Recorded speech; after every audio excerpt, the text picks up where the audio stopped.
오늘 우리에게 주신 하나님의 말씀은 구약성경 창세기 15장 8절로 17절의 말씀입니다. 제가 가진 성경은 구약 17쪽의 말씀입니다. 제가 봉독하겠습니다. 그가 이르되 주 여호와여, 내가 이 땅을 소유로 받을 것을 무엇으로 알리이까? 여호와께서 그에게 이르시되 나를 위하여 3년 된 암소와 3년 된 암염소와 3년 된 순양과 산비둘기와 집비둘기 새끼를 가져올지니라. 아브라함이 그 모든 것을 가져다가 그 중간을 쪼개고 그 쪼갠 것을 마주 대하여 놓고 그 새는 쪼개지 아니하였으며, 솔개가 그 사체 위에 내릴 때에는 아브라함이 쫓았더라. 해질 때 아브라함에게 깊은 잠이 임하고 큰 흑암과 두려움이 그에게 임하였더니 여호와께서 아브라함에게 이르시되 너는 반드시 알라. 내 자손이 이방에서 객이 되어 그들을 섬기겠고 그들은 400년 동안 내 자손을 괴롭히리니 그들이 섬기는 나라를 내가 징벌할지며 그 후에 내 자손이 큰 재물을 이끌고 나오리라. 너는 장수하다가 평안히 조상에게로 돌아가 장사될 것이요 내 자손은 4대 만에 이 땅으로 돌아오리니 이는 아모리 족속의 죄악이 아직 가득 차지 아니함이니라 하시더니, 해가 져서 어두울 때 연기나는 화로가 보이며 타는 횃불이 쪼갠 고기 사이로 지나더라. 우리를 위한 하나님의 말씀입니다. 이제 담임 목사님께서 하나님의 주권이라는 제목으로 하나님의 말씀 전해주시겠습니다.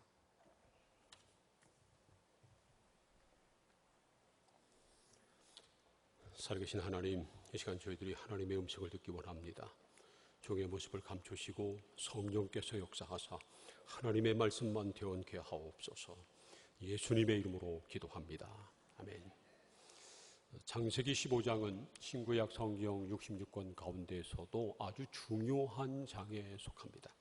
성경의 중요한 두 기둥인 믿음과 언약에 대해서 기록하고 있기 때문입니다. 창세기 15장 6절에서는 아브라함이 여호와를 믿으니 여호와께서 이를 그의 의로 여기시고 라고 하는 아주 중요한 말씀이 기록되어 있습니다. 성경에서 믿음에 대해서 최초로 언급하고 있는 그러한 구절이죠.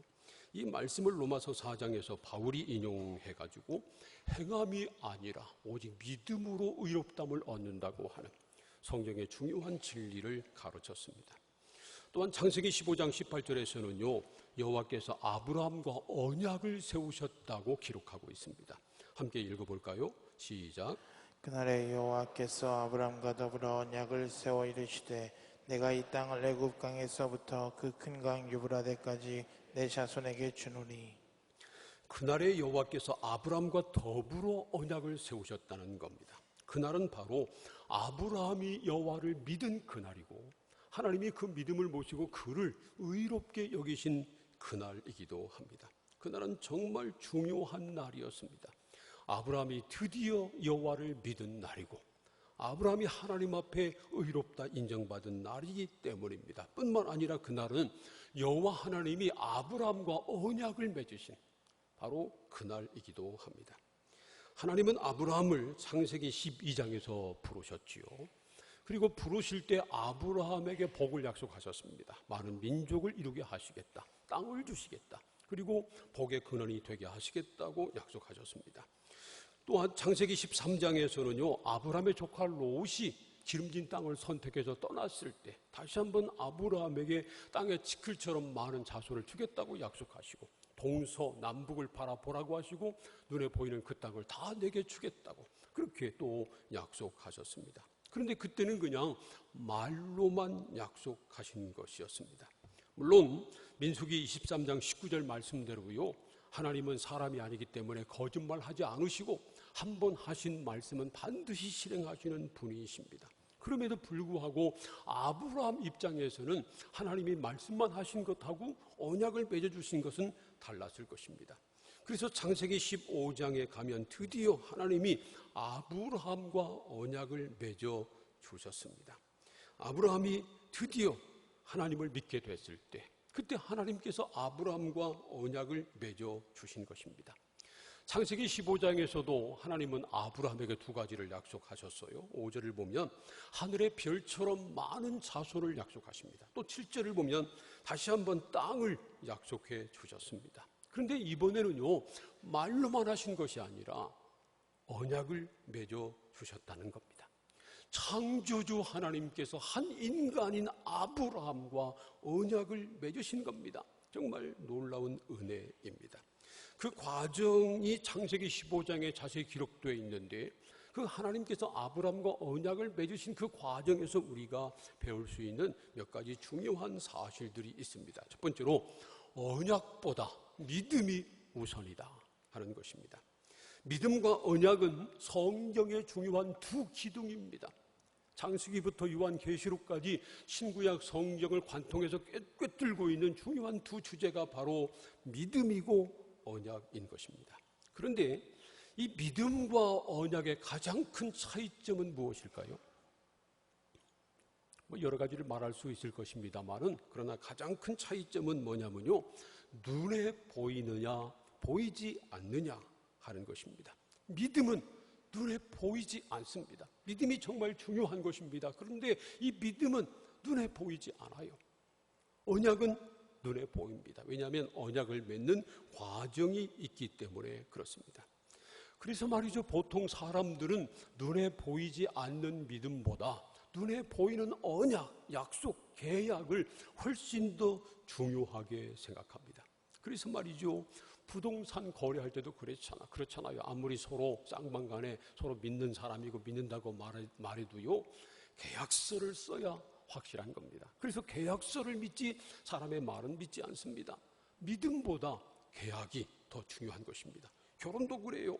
서로 간에 신랑 신부 간에 사랑과 믿음, 이것보다도 결혼식을 통한 언약, 다른 사람들을 불러 놓아놓고 함께 부부의 도리를 지키겠다고 약속하는, 서약하는 이 언약, 결혼식을 더 중요하게 생각합니다.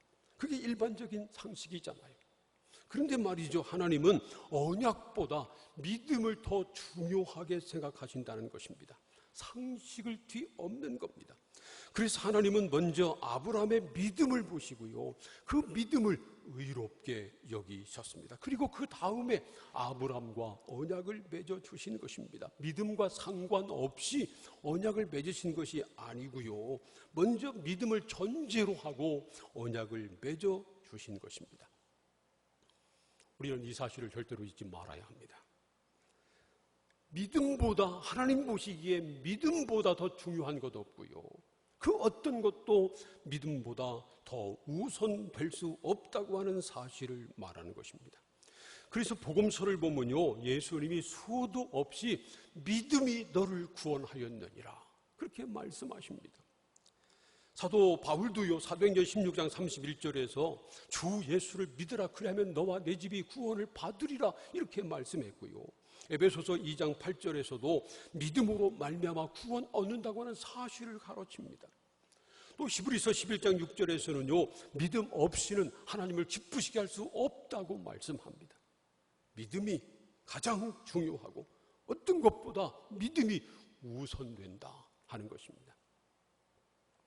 오늘 우리가 함께 모여서 예배를 드리고 있습니다. 그런데요, 우리가 예배 드리는 것보다 믿음이 더 우선입니다. 아무리 우리가 열심히 예배를 드려도 믿음이 없다면, 믿음이 우선되지 않는다면 그 예배 하나님이 기뻐하지 않으십니다. 우리가 여러 가지 직분을 받아가지고 봉사를 합니다. 아무리 열심히 봉사하고 원신해도요, 그것보다, 봉사보다 믿음이 우선입니다. 믿음 없는 봉사, 하나님을 기쁘시게 할 수 없는 것입니다. 우리가 예배를 드릴 때마다 예물을 하나님 앞에 드립니다. 그런데 천만금을 하나님 앞에 드려도 믿음이 없다면, 믿음 없는 제물은 하나님이 기뻐 받지 않으신다는 것입니다. 믿음이 우선입니다. 믿음이 가장 중요합니다. 사랑하는 성도 여러분, 하나님이 가장 기뻐하시는 것이 바로 믿음이라고 하는 사실을 기억하고 믿음으로 하나님을 기쁘시게 만드는 믿음의 사람들 다 되시기를 축복합니다. 두 번째로, 약속한 복 받기 위해서, 언약을 이루기 위해서는 먼저 고난을 통과해야 한다는 사실입니다. 창세기 15장 7절과 8절 말씀 우리 함께 읽겠습니다. 다 함께 시작. 또 그에게 이르시되 나는 이 땅을 내게 주어 소유를 삼게 하려고 너를 갈대아인의 우르에서 이끌어낸 여호와니라. 그가 이르되 주 여호와여, 내가 이 땅을 소유로 받을 것을 무엇으로 알리이까? 아브라함이 여호와를 믿었을 때 하나님이 그 믿음을 그의 의로 여기시고요, 그에게 말씀하시기를 나는 이 땅을 내게 주어 소유로 삼게 하려고 너를 갈대아인의 우르에서 이끌어낸 여호와니라, 그렇게 말씀하십니다. 그랬더니 말이죠, 아브라함이 주 여호와여 내가 이 땅을 소유로 받을 것을 무엇으로 알리까, 이렇게 말합니다. 좀 이상하잖아요. 6절에서 아브라함은 여호와를 믿었습니다. 그리고 그것을 하나님이 그의 의로 여기셨습니다. 그런 다음에 하나님께서 기특히 여기셔서 7절에서 말하기를 나는 네게 이 땅을 네 소유로 주려고 너를 갈대아인의 우르에서 불러낸 여호와다, 그렇게 말씀하십니다. 그랬으면 아브라함이 하나님께 아멘, 하나님 감사합니다, 믿습니다, 뭐 이래야 정상 아닌가요?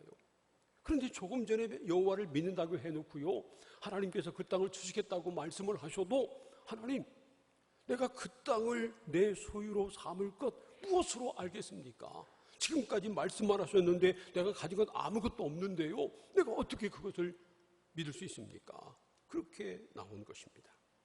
사람의 믿음이 얼마나 연약한가 하는 것을 우리가 봅니다. 아브라함이 하나님을 믿는다고 그렇게 고백했지만 그럼에도 불구하고 여전히 그에게는 참 믿음이 없었다고 하는 것을 우리가 봅니다. 그래도요, 하나님은 아브라함을 책망하지 않으시고 그에게 언약을 세워주셨습니다. 정말 감사하지요. 그리고 하나님은 아브라함에게 이렇게 말씀하십니다. 창세기 15장 13절과 14절 우리 함께 읽겠습니다. 시작. 여호와께서 아브라함에게 이르시되 너는 반드시 알라 내 자손이 이방에서 객이 되어 그들을 섬기겠고 그들은 400년 동안 내 자손을 괴롭히리니 그들이 섬기는 나라를 내가 징벌할지며 그 후에 내 자손이 큰 재물을 이끌고 나오리라. 여호와 하나님이 아브라함에게 너는 반드시 알라, 그렇게 말씀하셨습니다. 13절 이하의 말씀을 절대로 잊지 말라고 하는 것이고요, 그 말씀이 반드시 이루어질 것이다라고 하는 확약의 말씀이기도 합니다. 하나님이 아브라함에게 많은 자손을 주시고요, 약속하신 땅을 그 자손에게 주실 것이지만 그 전에 먼저 아브라함의 자손들이 이방의 객이 돼서 400년 동안 그들을 섬길 것이라는 겁니다. 그리고 그들에게 괴로움을 당할 것이라는 말씀입니다. 하지만 하나님께서 그들을 괴롭히는 그런 이방인을 하나님께서 징벌하실 것이고, 그래서 그 후에는 오히려 그들의 자손이 많은 재물을 얻어가지고 다시 하나님이 약속하신 땅으로 돌아오게 될 것이라고 하는 그러한 말씀입니다. 출애굽기를 보면요, 이 약속의 말씀이 그대로 이루어집니다. 물론 400년이 아니라 430년 동안 애굽에서 종생활하게 됐고요, 그런 다음에 모세를 통해서 하나님이 역사하셔가지고 이스라엘 백성들이 해방되고 가나안 땅으로 다시 돌아오게 된 것을 우리가 압니다. 그런데 하나님께서 그 약속의 땅을 자손들에게 직접 주시지 않고 왜 400년 동안이나 그런 고통을 겪게 하셨을까요? 적어도 두 가지 이유가 있었습니다. 하나는 아모리 족속 때문입니다. 창세기 15장 16절을 읽어볼까요? 시작. 내 자손은 사대 안에 이 땅으로 돌아오리니 이는 아모리 족속의 죄악이 아직 가득 차지 아니함이니라 하시더니, 아브라함의 자손들이 4대 만에 약속의 땅으로 다시 돌아올 것이라는 말씀입니다. 이 4대는 400년을 말합니다. 당시 족장들의 1세대가 약 100년으로 잡았기 때문에 그렇습니다. 그런데 아브라함의 자손들이 4대 만에 그 땅으로 다시 돌아오게 하시는 이유는 아모리 족속들의 죄악이 아직 가득 차지 않았기 때문이라는 겁니다. 아모리 족속은요, 가나안 땅에 살고 있는 민족 중에 대표적인 가장 강력한 그런 족속이었습니다. 그런데 그들의 죄악이 아직 가득 차지 않았다고 하는 말은요, 하나님의 심판의 때가, 하나님이 그들을 심판하실 때가 아직 되지 않았다는 것입니다. 그래서 그들의 심판의 때가 차도록 이스라엘 백성들이 400년 동안이나 기다려야 했다고 하는 그러한 말씀입니다. 전도서 3장 1절 말씀처럼 범사에는 기한이 있고 그리고 천하 만사에는 때가 있습니다. 여러분, 천하 모든 만사에 하나님의 때가 있는 것을 믿으시기를 축복합니다. 심판하시는 것도 하나님의 때가 있어요. 우리가 죄를 범하고 다른 사람이 잘못해도 금방 심판하지 않는다고 여러분 염려하지 마세요. 하나님의 때가 있어요. 심판의 때가 있어요. 내가 바라는 것이 속히 이루어지지 않고 하나님의 약속이 속히 이루어지지 않는다고 낙심하지 마세요. 하나님의 때가 있는 것입니다. 사랑하는 성도 여러분, 하나님의 때가 있는 것을 믿고 하나님의 때를 믿음으로 삼아 기다리는 그런 하나님의 사람들 다 되시기를 축복합니다.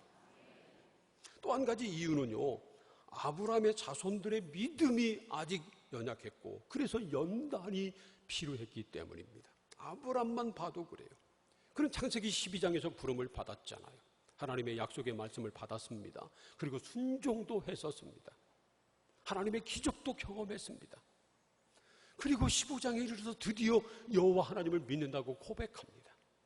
그런데도 그가 하나님 앞에 온전히 인정받는 곳은요, 창세기 22장 모리아 산이었습니다. 그 이전에 아브라함이 하나님의 부름을 받았고 말씀도 받았고 순종도 했습니다. 언약도 하나님과 맺었습니다. 그럼에도 불구하고 여전히 그는 연약했어요.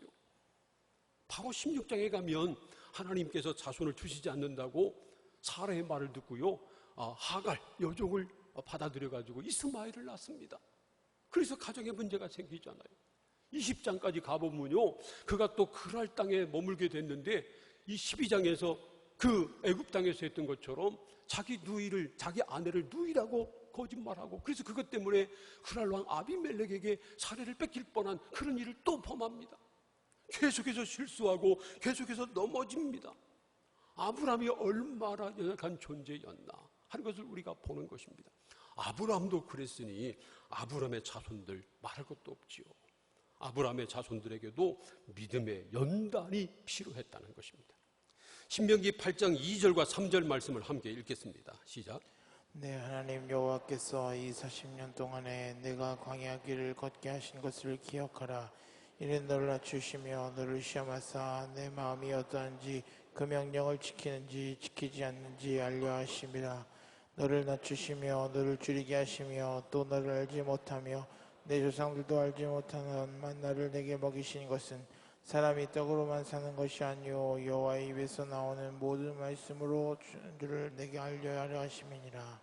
이 말씀은요, 이스라엘 백성들이 출애굽한 다음에 그들이 직접 바로 가나안 땅에 들어가지 않고 40년 동안 광야길을 걷게 하신 하나님께서 그렇게 하신 이유를 지금 하나님이 말씀하고 있는 것입니다.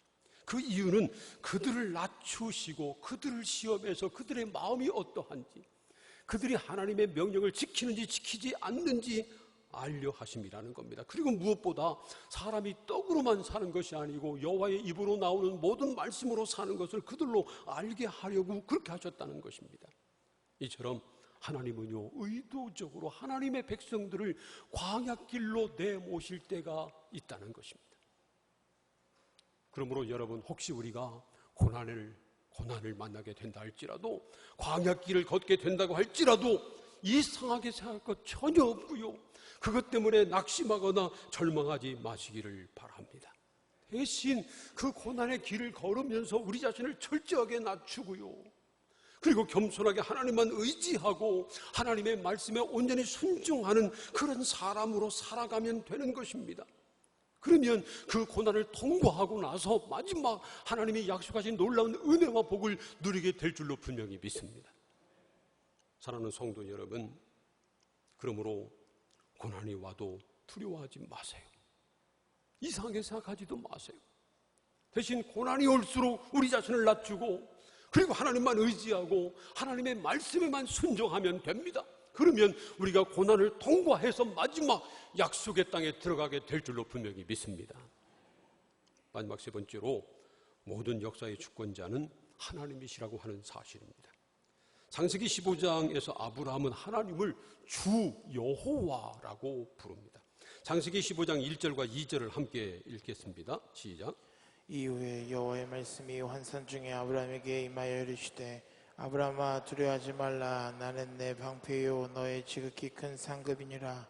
아브라함이 이르되 주 여호와여 무엇을 내게 주시려 하나이까. 나는 자식이 없사오니 나의 상속자는 이 다메섹 사람 엘리에셀이니이다. 하나님이 아브라함에게 환상 중에 말씀하시기를, 아브라함아 두려워하지 말아라. 나는 너의 방패고 너의 지극히 큰 상급이다. 그렇게 말씀하셨을 때 아브라함이 이렇게 말합니다. 주 여호와여 무엇을 내게 주시려나이까. 여기서 아브라함은 하나님을 주 여호와라고 부릅니다. 이 주라고 하는 말은 히브리어로 아도나이고요. 여호와는 하나님의 이름이잖아요. 주 여호와라고 부르는 것은요, 여호와 하나님이 천지 만물의 주권자이시다, 그런 뜻입니다. 아도나이라고 하는 말은 주권자, 주님, 그런 뜻이기 때문에 그렇습니다. 아브라함은 일부러 하나님을 주 여호와라고 부릅니다. 하나님께서 주권자시라는 것입니다. 그래서 말이죠, 8절에서도 이렇게 말해요. 그가 이르되 주 여호와여, 내가 이 땅을 소유로 받을 것을 무엇으로 알리까? 계속해서 아브라함은 하나님을 주 여호와라고 부르고 있는 것입니다. 여호와 하나님이 주권자이심을 선언하고 고백하는 것입니다. 그리고 말이죠, 언약을 맺는 과정에서 하나님 자신도요, 하나님이 주권자이심을 스스로 드러내십니다. 고대 근동 지역에서 언약은 쌍방이 동등한 자격을 가지고 있을 때 맺는 쌍방 언약하고요, 그리고 쌍방이 동등하지 않고 주종 관계일 때 맺는 일방적인 언약이 있었습니다. 이 중에서 창세기 15장에 나오는 이 언약은 일방적인 언약이었습니다. 하나님과 아브라함이 동등할 수 없죠. 분명한 주종 관계가 있죠. 그래서 하나님과 아브라함이 맺은 이 창세기 15장의 언약은 일방적인 언약이었습니다. 창세기 15장 9절을 보면 여호와 하나님이 아브라함에게 3년 된 암소, 또 3년 된 암염소, 그리고 3년 된 수량, 산비둘기와 집비둘기 새끼를 가져오라고 하십니다. 그래서 10절 말씀을 보면요, 아브라함이 그것을 가져다가 둘로 쪼갭니다. 암소, 그리고 암염소, 수량을 둘로 쪼개고, 그리고 비둘기 새끼는 작아서 그랬는지 그대로 둡니다. 그리고 쪼갠 것은 서로 마주 대하여 뒀습니다. 아마 맨 마지막은 이 산비둘기 새끼, 집비둘기 새끼를 마주 놓았을 것입니다. 이것은 당시 고대 근동 지역의 언약을 맺는 방식을 그대로 택한 것입니다. 그 당시 말이죠, 중요한 언약을 맺을 때는 짐승을 쪼개서 둘로 나누고 언약을 맺는 쌍방 당사자가 그 짐승 사이로 지나갔습니다. 이것은요, 만약에 이 언약을 어기는 사람이 있으면 이 두 동강이 난 짐승처럼 그렇게 될 것이라고 하는 것을 선언하는 상징적인 행동이었습니다. 그런데 그 다음 말씀을 보면 좀 특별한 장면이 등장합니다. 창세기 15장 12절 함께 읽어볼까요? 시작. 해질 때에 아브라함에게 깊은 잠이 임하고 큰 흑암과 두려움이 그에게 임하였더니, 하나님과 언약을 맺고 있는 현장에서 아브라함이 잠들었다는 겁니다. 깊은 잠에 빠지고 말았습니다. 해질 때 아브라함에게 깊은 잠이 임했다는 겁니다. 그때 말이죠, 아브라함이 이 짐승을 둘로 쪼개놓고 있을 때 솔개는 죽은 시체를 먹으려고 하잖아요. 그래서 거기에 덤벼들었습니다. 그럼 아브라함이 쫓았어요.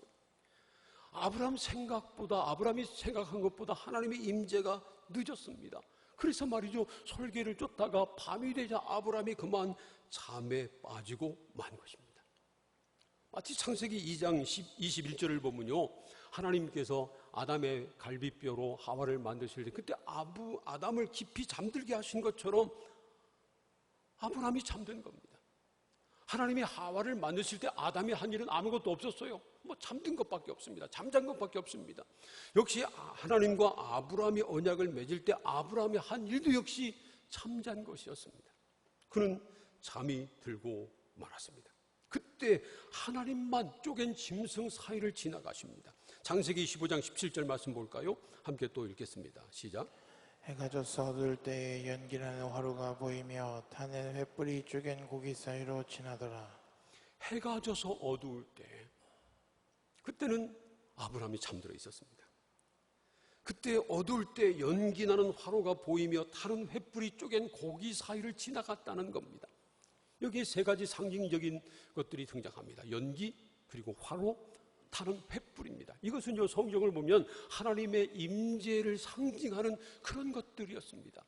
그러니까 캄캄한 밤이 됐을 때 드디어 하나님께서 임재하신 것입니다.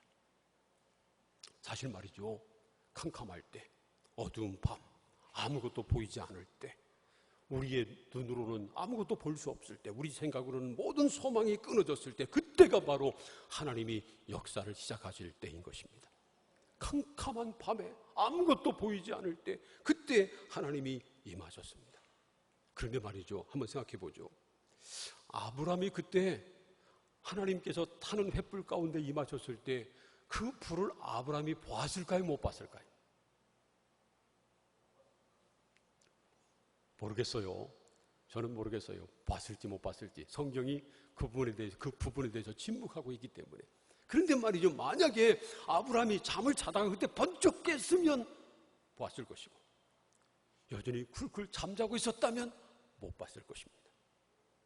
사실은 아브라함이 잠을 자고 있느냐 깨어 있느냐와 하나님의 역사는 전혀 상관이 없습니다. 그런데 문제는 아브라함이 잠을 자고 있었다면 하나님의 임재를 보지 못한 것이고, 깨어 있었다면 하나님의 임재를 본 것입니다.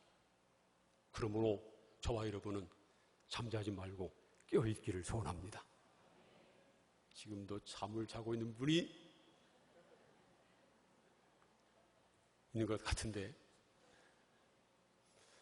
어떤 상황에서도 잠들면 안 됩니다. 우리 영이 잠자고 있으면 안 됩니다. 아무리 캄캄한 밤이 돼도, 칠흑같이 어두운 상황이 돼도, 아무 소망이 없이 다 끊어졌어도 낙심하고 절망하고 잠이 들면 안 됩니다. 그럴수록 깨어있기를 축복합니다. 깨어 기도하시기를 바랍니다. 깨어 주님을 바라보시기를 바랍니다. 그래야 하나님의 놀라운 임재와 역사를 경험할 수 있는 것입니다. 그때 말이죠, 하나님의 임재가 나타나고 타는 횃불만 이쪽엔 고기 사이를 지나갔습니다. 놀라운 일입니다. 조금 전에 말씀드렸습니다마는 쌍방 언약이면 언약 당사자 둘 다 그쪽에 고기 사이를 지나갔습니다.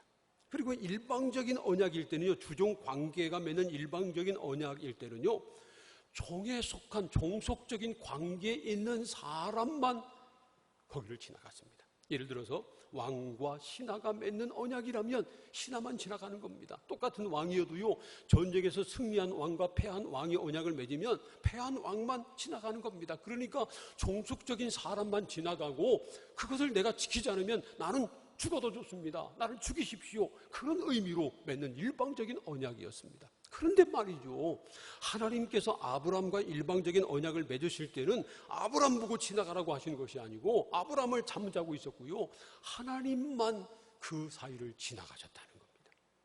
이건요, 이 약속이 하나님의 일방적인 약속이었다는 겁니다. 이 언약을 맺게 하신 분도 하나님이시고, 언약을 맺는 과정에서도요, 하나님께서 주권적으로 다 인도하시고 일하시고 역사하셨다는 것입니다.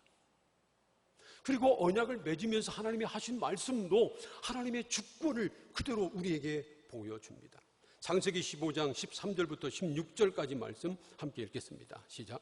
여호와께서 아브라함에게 이르시되 너는 반드시 알라. 내 자손이 이방에서 객이 되어 그들을 섬기겠고, 그들은 400년 동안 내 자손을 괴롭히리니 그들이 섬기는 나라를 내가 징벌할지며, 그 후에 내 자손이 큰 재물을 이끌고 나오리라. 너는 장수하다가 평안히 조상에게로 돌아가 장사될 것이요, 내 자손은 4대 만에 이 땅으로 돌아오리니 이는 아모리 족속의 죄악이 아직 가득 차지 아니함이니라 하시다니. 보세요, 이 말씀은요, 하나님이 이스라엘 민족뿐만 아니라 애굽을 포함한 모든 나라의 주권자이심을 우리에게 가르치고 있습니다. 그래서 아브라함의 자손들 이스라엘 민족들이 400년 동안 애굽에서 종생을 하다가 하나님의 애굽을 치시니까 해방되어 약속의 땅으로 돌아가게 될 것을 말씀하고 있는 것입니다.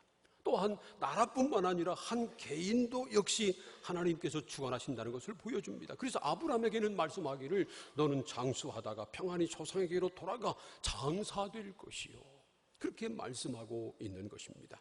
여러분, 이 말씀대로 주 여호와 하나님은 인류 역사의 주권자이십니다. 이스라엘의 주권자뿐만 아니라 애굽의 주권자고요, 세계 모든 나라의 주권자이심을 믿으시기를 축복합니다. 그러므로 우리 조국 대한민국의 주권자도 하나님이심을 분명히 믿습니다. 그리고 하나님은 아브라함뿐만 아니라 모든 사람의 주권자이시기도 합니다. 역대상 29장 11절과 12절 말씀 마지막으로 함께 읽겠습니다. 시작.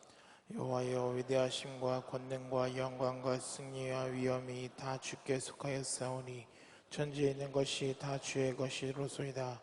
여호와여, 주권도 주께 속하였사오니 주는 높으사 만물의 머리이심이니이다. 부와 귀와 주께 말미암고 또 주는 만물의 주제가 되사 손에 권세와 능력이 있사오니 모든 사람을 크게 하심과 강하게 하심이 주의 손에 있나이다. 이 말씀대로 천지에 있는 것이 다 주님의 것입니다. 주권도 주께 속하였고요, 모든 권세와 능력이 다 주님께 속해 있습니다. 주님은 만물의 주제가 되십니다. 주님의 손에 권세와 능력이 있어서 모든 사람을 크게 하심과 강하게 하심이 다 주님의 손에 있는 것입니다. 여러분, 이 사실을 믿으시기를 축복합니다. 하나님은요, 아브라함과 언약을 맺으시면서 이 사실을 아브라함에게 보여주고 이 사실을 말씀하고 있는 것입니다. 사실 아브라함에게는요, 언약보다 더 중요한 것이 믿음이었습니다. 하나님이 가장 중요하게 보시는 것이 바로 믿음이었기 때문에 그렇습니다. 하나님은 아브라함이 주 여호와 하나님이 바로 역사의 주권자이심을 그가 바로 깨닫고 믿기를 원하셨습니다. 그래서 언약을 맺어주시고 언약을 통해서 아브라함의 그 믿음이 분명해지기를 원하셨던 것입니다. 왜냐하면 아브라함은요, 불확실한 가운데 놓여 있었기 때문에 그렇습니다. 하나님께서 아브라함에게 큰 민족을 약속하셨지만 그는 아직 아들도 없었습니다. 동서남북을 바라보러 가시고 이 땅을 내게 주겠다고 약속하셨지만 아직 아브라함은 손바닥만한 땅도 갖고 있지 못했었습니다. 아브라함에게는 보이는 것이 없었어요. 불확실했어요. 이런 상황에 빠져있는 놓여있는 아브라함에게 가장 중요한 것은 믿음이었고요, 그럼에도 불구하고 하나님께서 역사의 주권자시라는 믿음인 것입니다. 그래서 언약을 맺어주셔서 아브라함에게 그 믿음을 확실하게 만들어 주신 것입니다. 사랑하는 성도 여러분, 하나님은 우리에게도요, 아브라함처럼 그런 믿음 원하십니다. 저와 여러분도 오직 하나님만 역사의 주권자시라고 하는 분명한 믿음을 갖기를 소원합니다. 하나님께서 이 나라의 주권자시고 내 인생의 주인이시고 내 자녀들의 삶을 주관하시는 주권자이심을 믿기를 축복합니다. 왜냐하면 우리도 지금 불확실한 시대에 살고 있기 때문에 그렇습니다. 우리나라의 장래가 어떻게 될까요? 참 이상하게도요, 지금 이 우리나라를 둘러싼 모든 나라의 지도자들이 너무 강력합니다. 북한의 김정은 위원장 말할 것도 없고요, 중국의 시진핑, 러시아의 푸틴, 미국의 트럼프, 일본의 아베, 할 것 없이 다 강력해요. 너무 강해요.